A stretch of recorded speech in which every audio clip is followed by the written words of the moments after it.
La pandemia del coronavirus está intensificando las desigualdades que viven los 1.000 millones de personas con discapacidad en el mundo, según Naciones Unidas. Por eso, la ONU ha pedido a los países a que pongan a este grupo de la población en el centro de la respuesta de la COVID-19 porque tienen más probabilidades de desarrollar condiciones severas de salud y son, de por sí, víctimas de una discriminación sistémica. ¿Cuál es la respuesta de los Estados? ¿Están haciendo lo suficiente por estas personas que ya de por sí tienen más probabilidades de vivir en la pobreza y de sufrir mayores tasas de violencia, negligencia y abusos? Vivir con discapacidad en pandemia es nuestro tema de hoy en el especial coronavirus. Mi nombre es Cristina Cubas, bienvenidos. Llevamos un año conviviendo con la COVID-19 y en este tiempo hemos aprendido que el virus afecta más a las personas vulnerables. Las que tienen una discapacidad, por ejemplo, no solo tienen más probabilidades de perder sus empleos, sino que también tendrán más problemas para volver a encontrar uno. Las mujeres y las niñas sufren un mayor riesgo de violencia doméstica que ha aumentado con el confinamiento.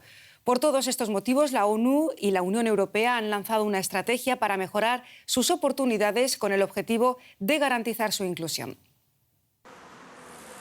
Cuando era un adolescente, nadie creía que Katrin Langenzipen podría cumplir su sueño de ser reportera de televisión. A nadie le gustaría ver a una persona con una discapacidad visible frente a la cámara. Olvídalo, es como volar a la luna. Muchos le decían que debía estar agradecida por haber conseguido un empleo en una institución para personas con discapacidad. Dije que no, que yo no hacía eso. Y el hombre se enfadó muchísimo y me dijo que nunca encontraría un trabajo en otro lugar. Pero lo encontró. Harta de la falta de oportunidades para las personas con discapacidad, Langenzipen se convirtió en política y ahora es miembro del Parlamento Europeo. Me dije, ¿qué puedo hacer y cuál es mi lugar en la sociedad? Y me di cuenta de que no lo había. Así que decidí crear mi propio espacio.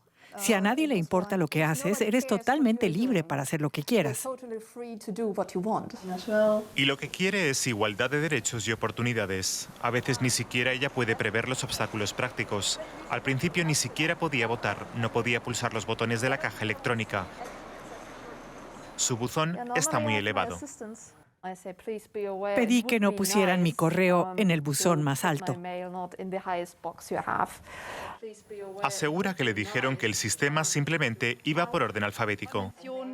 Langenzipen fue una de las impulsoras de la resolución del Parlamento Europeo para 2020 que establece sus prioridades para la nueva estrategia sobre discapacidad de la Comisión Europea.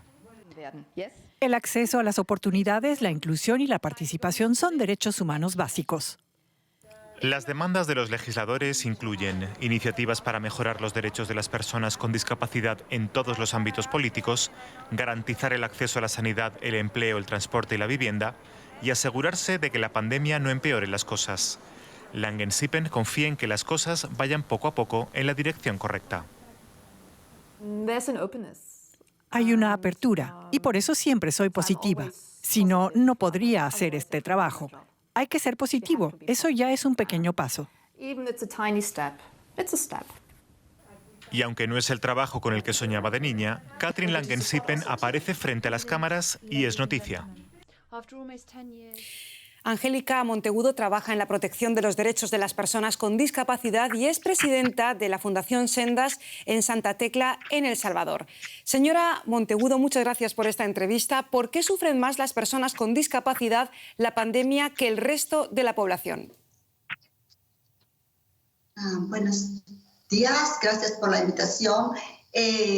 Las personas con discapacidad tenemos mayor vulnerabilidad ante lo que es la COVID-19 por nuestra condición, dado que estamos más expuestos por las ayudas técnicas, manipular una silla de ruedas, apoyarse en un bastón.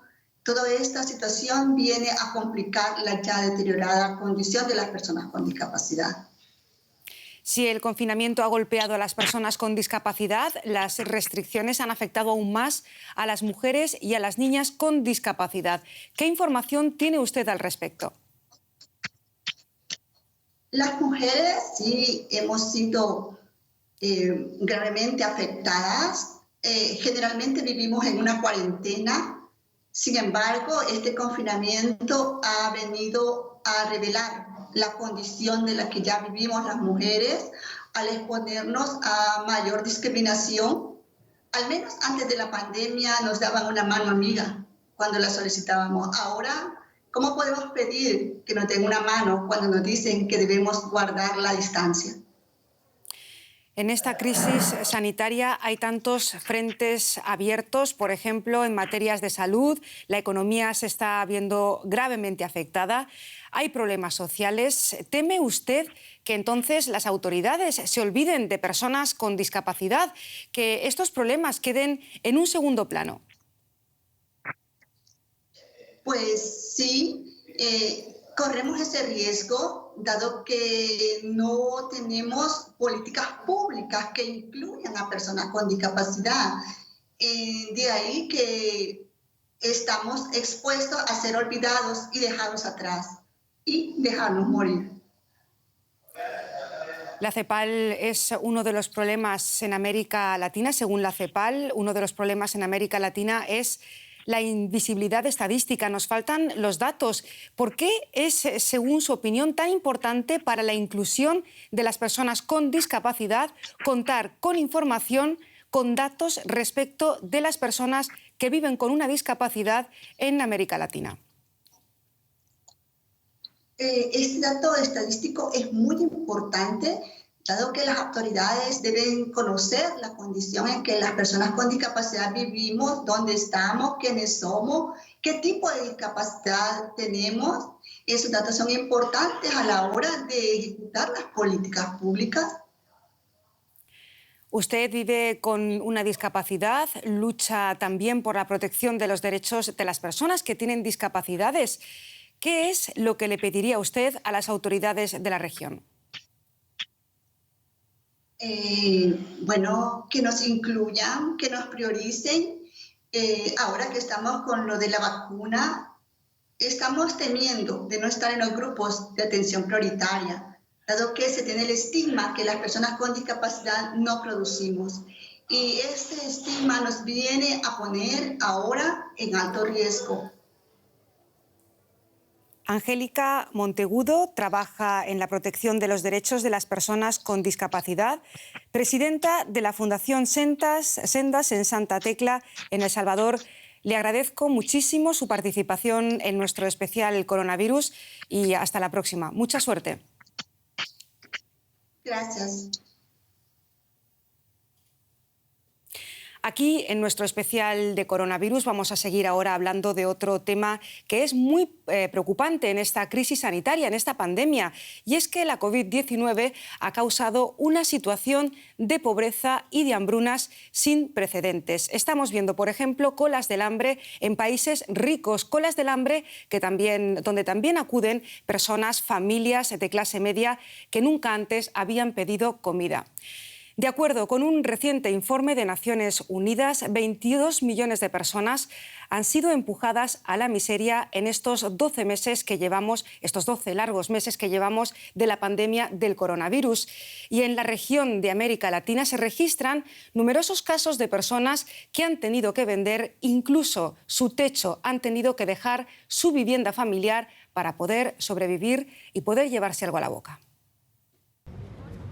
Sandra Contreras se está quedando sin fondos para pagar el tratamiento de su madre contra el COVID-19. Su historia es apenas una muestra de la debilidad de los sistemas de bienestar social en toda América Latina, que está arrastrando a muchos a la pobreza. Y he empeñado todas mis cosas, me he quedado sin trabajo, tengo a mi papá enfermo en casa también con COVID, pero gracias a Dios recuperándose. No está como mi mamá, acá postrada en una cama que no lo veo hace 11 días. Yo les he dicho a mis hermanos, no importa si tenemos que vender la casa por salvar a mi mamá, lo vamos a hacer, porque esa casa es de mi mamá que nos dio. Contreras acampa a las puertas de un hospital limeño y no es la única persona que se ve obligada a pernoctar allí. Los recursos no alcanzan para pagar alojamiento. ¿de dónde? No sé qué hacer, de verdad. Ya vendí todo, ya me endeudé. El desempleo, la precariedad y la falta de acceso a la atención médica gratuita están causando una ola de endeudamiento que se produce mientras millones de familias latinoamericanas lloran a sus seres queridos, que murieron durante la pandemia. Aunado al dolor por una pérdida tan grande como es un familiar tan cercano, tener esta deuda a veces no te deja ni respirar. Es una carga que la llevas y que ni siquiera te deja pasar un duelo. Un mecanismo habitual para conseguir recursos que permitan solventar los gastos médicos son las rifas organizadas por familiares y allegados. Empezamos esta gran rifa o este movimiento por mi hermana, que fue siempre inspiración en todo momento, desde cuando ella estaba en situación internada en el hospital. Los gastos eran muy grandes y había que buscar una forma de ir recabando fondos para día con día ir saliendo de esta situación. Y pues bueno, fue así que surge esta rifa con causa. América Latina ha sido duramente golpeada por el virus. Además de las consecuencias sanitarias, se multiplican las carencias. Según la ONU, 22 millones de personas han sido empujadas a la pobreza en el primer año de la pandemia. En Uruguay, más de 200.000 personas han recibido ya la primera dosis de la vacuna contra el coronavirus. Los preparados que circulan en este país son los de BioNTech y Pfizer, también la china CoronaVac está presente en Uruguay y para este martes está prevista la llegada del segundo cargamento de CoronaVac con más de 1.500.000 dosis con las que el gobierno del presidente Luis Lacalle Pou espera una inoculación mayoritaria de la población. La vacuna es el mejor arma para erradicar el virus y en el caso de Uruguay el tiempo apremia y es que este domingo se registró en el país sudamericano un nuevo récord de casos diarios al detectarse 1.587 positivos. Hasta el momento han fallecido en Uruguay 712 personas a causa de la COVID-19.